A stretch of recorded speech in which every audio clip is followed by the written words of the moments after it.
तुमची पाळी अनियमित आहे, तुमच्या चेहऱ्यावर सतत पिंपल्स येतात, तुमचं वजन वाढतंय, कधीच कमी होत नाहीये, तुमच्या हनुवटीवर केस येत आहेत, तुम्ही या डॉक्टरांचा सल्ला घेतला, स्त्रीरोग तज्ञ म्हणताय की तुम्हाला पीसीओडी पीएमओएसचा त्रास आहे.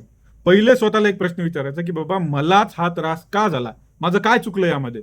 आता तुम्ही सर्वात आधी ना पीसीओडी पीसीओएस पीएमओएस हे समजून घ्या, नेमकं आहे तरी काय, मी तुम्हाला समजून सांगतो. आता एक उदाहरण घ्या, तुम्ही कल्पना करा की तुमचं शरीर म्हणजे ना एक मोठी शाळा आहे. हा ठीक आहे. आता या शाळेत आहे ना अनेक शिक्षक असतात. हे शिक्षक म्हणजे कोणतं, आपले हार्मोन शरीरातले.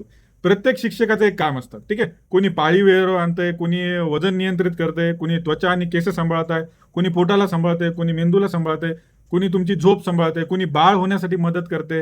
हे सगळ्या प्रक्रिया नियंत्रित करायचं काम हार्मोनचं असतं. पण जर हे शिक्षक एकमेकांशी नीट बोलले नाही, विद्यार्थ्यांची नीट वागले नाही आणि यांचं संतुलन बंद झालंय, ठीक आहे, व्यवस्थित काम करत नाहीये, तर यात काय होईल, संपूर्ण शाळा गोंधळून जाईल, संपूर्ण शरीर गोंधळून जाईल तुमचं. हेच प्रॉब्लेम पीसीओडी आणि पीएमएस मध्ये होते. आलं लक्षात? समजून घ्या तुम्ही गोष्ट. हा फक्त तुमच्या अंडाशयाचा आजार राहिलेला नाहीये. हा जेव्हा पूर्ण शरीरातली प्रक्रिया जी बिघडतीये ना, त्यांना हा त्रास सुरू होते. ठीक आहे. आता याच्यात नेमकं आहे तरी काय, यात काय होतं माहिती का, तुमचे जे अंडाशय आहेत, ओव्हरी आहेत, काही लहान न काही वाढलेले फॉलिकल दिसू शकतात. पूर्वी त्याला पीसीओडी म्हणायचे.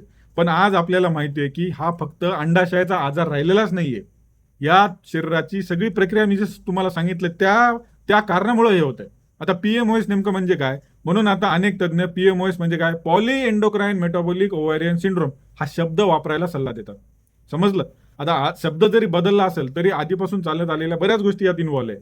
कारण यात फक्त आता ओव्हरी नाही तर हार्मोन्स, शरीरातील साखर, जे इन्सुलिन सेन्सिटिव्हिटी, वजन, मेंदू, मेटाबॉलिझम सगळे सहभागी असतात यामध्ये. ठीक आहे. आता यात तुम्हाला करायचं काय, बेसिकली तुम्ही यात पहिले लक्षणं समजून घ्या.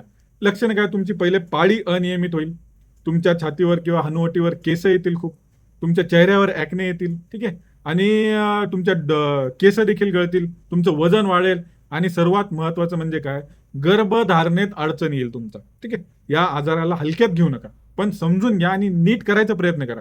फक्त डॉक्टरच याच्यात तुमची मदत करणार नाही, तुम्हाला देखील स्वतःची जिम्मेदारी स्वतः घ्यावी लागेल. सर्वात मोठी चूक काय होते माहिती का, औषधं घेतली, पाळी आली तर तुम्हाला काय वाटतं, ओके झालं, बरं झालं. नाही, असं बिलकुल नाहीये.